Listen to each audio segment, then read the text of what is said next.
Questão atual. A pergunta de hoje que fazemos é a seguinte: está havendo um estilhaçamento ideológico em nossos tempos?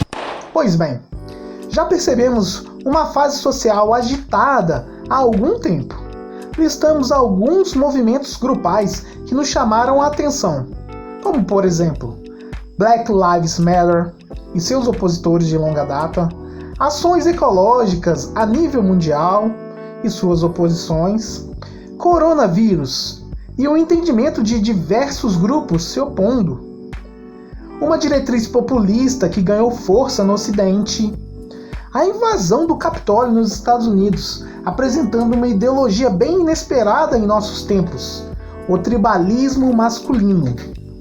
Ao recuarmos um pouco no tempo, os partidos de esquerda atuaram quase que totalmente nos países da América do Sul. Neste mesmo momento, os Estados Unidos era governado por um democrata negro.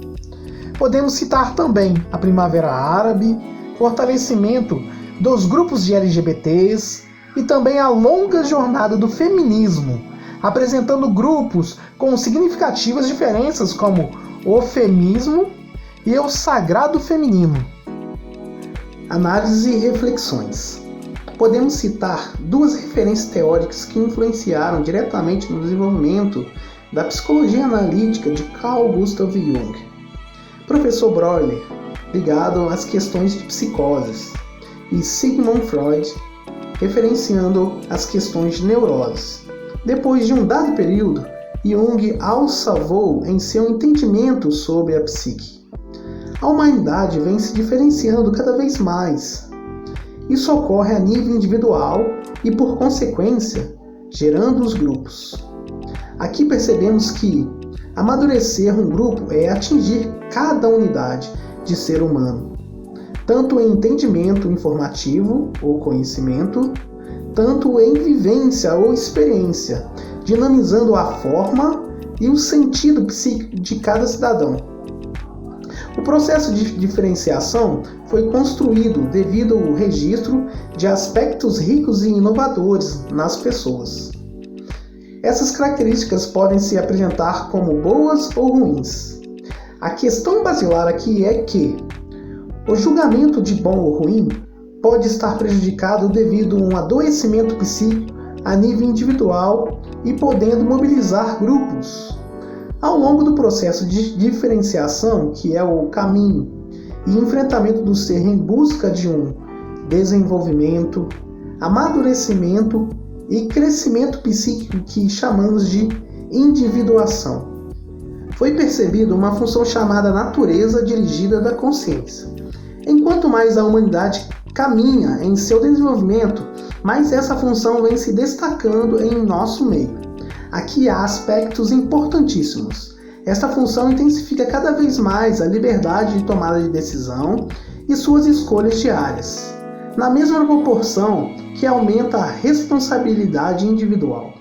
Essa responsabilidade está ligada ao seu ser total, a nível consciente e inconsciente. E para a ativação da função, foi aberto um acesso de informações externas do coletivo a essa consciência, beneficiando com o amadurecimento ou prejudicando com infecções psíquicas.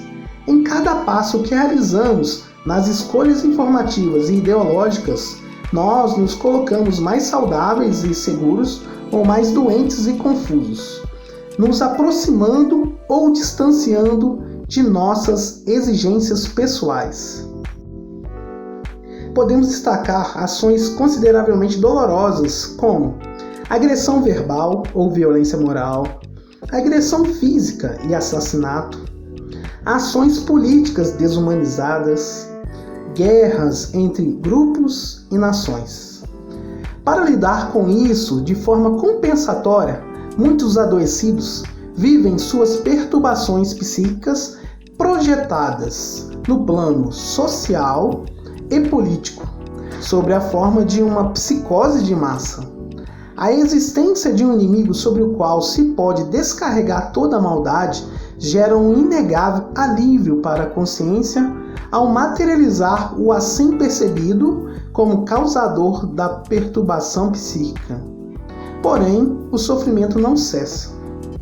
Atualmente, na manipulação de fake news ou de direcionamento informativo via mídias de informação ou interação nas redes sociais, nesta confusão muitos vêm se perdendo no adoecimento da ilusão, diminuindo a noção do valor de humanidade e da vida de cada pessoa e de cada ser vivo, no qual a avaliação pessoal do tipo de atitude que eu tenho e ainda preciso ter para melhorar vai diminuindo com o adoecimento da ilusão, perdendo o julgamento da consciência, ao ponto de ver o outro como inimigo de guerra. E numa guerra, ativando os instintos de sobrevivência, o outro não tem valor algum.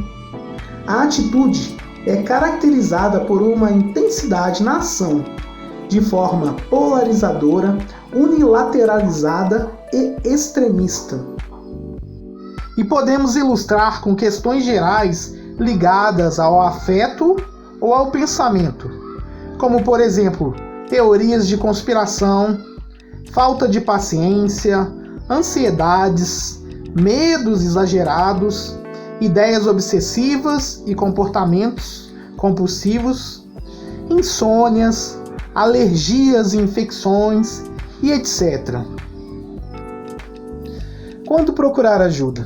As pessoas com altos conflitos e distúrbios devido às exigências que se apresentam dão esse passo à frente em busca de psicoterapia para restabelecer a saúde.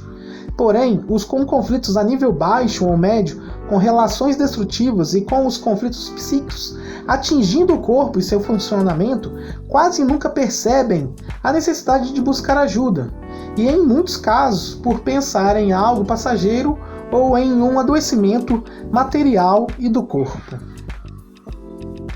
Neste momento, há uma questão importantíssima.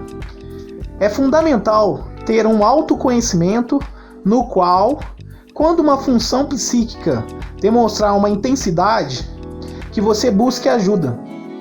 Mesmo em momentos de dificuldade, sejam eles no trabalho, conjugais ou familiares, sociais, após um acidente ou parto, etc, etc. Algumas pessoas, com a ajuda de parentes e amigos, o indicando ser algo perigoso, buscam a psicoterapia. Outros só buscarão quando o adoecimento aumentar e o sofrimento o forçar a buscar mudanças.